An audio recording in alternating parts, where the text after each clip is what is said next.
زینب کے دلارے، حیدر کے نواسے، عباس کے پیارے، یون محمد، یون محمد۔ یہی وہ معرکہ ہے جو معرکہ سب اس کے لیے بہترین سعادت ہے جو اس معرکے میں کسی اعتبار سے بھی شریک ہوا، جو حصے دار ہوا۔ میں نے پہلی گفتگو میں کہا تھا کہ قیامت کے دن سب سے بڑا اعزاز، سب سے بڑا فخر، سب سے بڑا ناز اس کے لیے ہوگا جو کسی اعتبار سے کربلا سے کوئی رشتہ رکھتا ہوگا۔ اور یہی وجہ تھی کہ جو کربلا میں جو کم از کم روح کربلا کو سمجھتے تھے، جو لوگ یہ جانتے تھے کہ کربلا کیا چیز ہے، ان ماؤں نے اپنے بچوں کی زندگی کی دعا نہیں مانگی، ان کی زندگی میں کامیابیوں کامرانوں کی دعا نہیں مانگی تو یہ دعا مانگی کہ خدا بندہ ہمارے بچے اس قابل ہو جائیں کہ حسین کے نگاہ انتخاب میں آ جائیں۔ معلوم تھا کہ کربلا ایک ایسی منزل ہے کہ جہاں پر حسین کا کڑا امتحان ہر ایک کو چن چن کر جو جوہر قابل ہوگا، جو مثال ہیرا ہوگا، حسین کے اس کامیابی کے تاج میں کوئی معمولی کنکر پتھر نہیں لگایا جا سکتا تھا، اس میں ساری کامل شخصیتیں ہوں گی۔ اس لیے ماؤں کی دعا ہے کہ خدا بندہ ہماری اولاد کو اس قابل بنا دے کہ وہ کربلا کے میدان میں ہمارے لیے سرمایہ افتخار بن سکے۔ چنانچہ جن جن ماؤں کو یہ شرف حاصل ہوا، ان ماؤں کے لیے بہت بڑا اعزاز، قیامت تک اپنے بچوں پہ نازاں۔ لیکن آج ذکر کرنا چاہتا ہوں کچھ ان ایک ایسی عجیب و غریب ماں کا اور ایسے عجیب و غریب بچوں کا کہ ماں اپنے جذبہ فطری کے تحت، اپنی مامتا کے تحت اولاد کی قربانی تو پیش کی ہے، لیکن بہرطور اس قربانی پہ آنسو بہا دینا ماں کی خصوصیت تھی۔ ماں کو حق پہنچتا تھا کہ اپنے لاڈلے کی لاش پہ آنسو بہائے، چاہے وہ قاسم کی لاش ہو، ام فروہ کی آنکھوں میں آنسو ہوں گے، وہ علی اکبر کی لاش ہو، لیلا کی آنکھوں میں آنسو ہوں گے۔ یقیناً ماؤں نے پرسہ دیا ہے اور پرسہ لیا ہے اپنے بیٹوں کا، لیکن دو بچے ایسے ہیں کہ ماں موجود ہے لیکن ماں رو نہیں سکی، ان بچوں کو نہیں رو سکی۔ کیسے روتی؟ اس کے اوپر ذمہ داریوں کا کوہ گڑا، ذمہ داریاں تھی۔ زینب اپنے بچوں کا ماتم کرتی تو لیلا کو کون سنبھالتا؟ زینب اگر اپنے بچوں کی فرش ادا بچھاتی تو سکینہ کی ماں، علی اصغر کی ماں رباب کو کون سنبھالتا؟ کون سہارا دیتا؟ زینب کی ذمہ داریاں اتنی زیادہ ہیں۔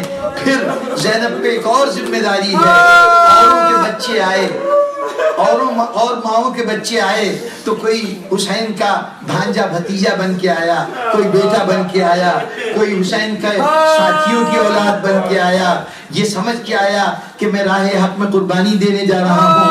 لیکن زینب کے بچے آئے تو بھانجے بن کے نہیں آئے، حسین کے بھانجے بن کے نہیں آئے، بلکہ شوہر نے چلتے ہوئے کہا تھا جا تو رہی ہو، کوئی مشکل وقت آ گیا تو تمہارے پاس کچھ ہے کہ حسین کے اوپر صرف کر سکو؟ زینب نے گھبرا کے کہا تھا میں کیا کر سکتی ہوں؟ کہا دیکھو بڑی قیمتی چیز ہے تمہارے ساتھ، حسین بہت قیمتی چیز ہے۔ اگر کوئی ایسا وقت آ گیا کہ جب یہ کسی مصیبت پہ گرفتار ہو تو تمہارے نانا نے کہا تھا، زینب تمہارے نانا نے کہا تھا کہ مصیبت کی گھڑی میں اگر صدقہ دیا جائے تو مصیبت ٹل جاتی ہے۔ زینب نے یقیناً اپنے ساتھ سامان کو دیکھا ہوگا، کون سا صدقہ میں دے سکتی ہوں؟ اس وقت جناب عبداللہ ابن جعفر نے کہا تھا یہ دو بچے حوالے ہیں، جب ایسا وقت آئے تو ایک کو اپنی طرف سے حسین پہ قربان کر دینا، ایک کو میری طرف سے قربان کر دینا۔ بیٹے تو زینب کے ہیں، لیکن جب سے آئے ہیں زینب نے کبھی بیٹا کہہ کے نہیں بلایا، بچوں کو بیٹا کہہ کے نہیں بلایا، اے میرے حسین کے صدقوں آ جاؤ۔ جب پکارا ہے تو اس حوالے سے پکارا ہے۔ سارے سفر میں زینب حسین اپنے بچوں کو صدقہ سمجھتی رہی، اور پھر جب ایک ایک شہید کی لاشیں آ رہی تھیں، علی اکبر کی لاش، قاسم کی لاش، اس مرحلے پر ایک مرتبہ دروازے پہ صدا گونجی حضرت عباس کی، شہزادی آپ کے شیر واپس آئے، شیر واپس آئے ہیں۔ زینب در خیمہ پہ آئی، بچوں کی لاش آئی، دیکھا، ایک مرتبہ ممتا نے جوش مارا، لیکن احساس ذمہ داری نے کہا زینب خبردار، خبردار یہی وقت ہے امتحان کا. بس مخاطب ہوئی بھیا عباس میں اپنے بچوں سے خوش ہوئی, انہوں نے اپنا کام کر دیا, بس ان کو لے جاؤ, لے جا کے گنج شہیدہ میں رکھ دو, اس لیے کہ جس کو ہم راہ خدا میں صدقے کے طور پہ دیتے ہیں دوبارہ پھر واپس نہیں لیتے. بزرگان گرامی, ممتا ترستی رہی, زینب کی ممتا ترستی رہی, لیکن فرض ہر مرحلے پہ سامنے آ جاتا رہا. 11 محرم کو کربلا کے میدان میں چند لاشیں بکھری ہوئی تھیں, مائیں اپنے اپنے بچوں کی لاشوں پہ رو رہی تھیں, فریاد کر رہی تھیں. زینب حسین کی لاش سے لپٹی ہوئی کہہ رہی ہے بھیا خدا حافظ, بھیا خدا حافظ. کسی دشمن نے دیکھا 2 لاشیں ایک طرف پڑی ہوئی ہیں, کوئی ان کا پرسان حال نہیں. اس نے کہا کیا ان کا کوئی وارث نہیں؟ تو حسین کی لاش سے لپٹی ہوئی زینب تڑپ کے اٹھی, لاوارث نہ کہو, لاوارث نہ کہو. لیکن حسین زینب کس کا ماتم کرے؟ بھائی کا ماتم کرے, بھتیجے کا ماتم کرے, یا اپنی اولاد کو روئے؟ زینب وہاں بھی نہیں روئی, کربلا سے چلی گئی.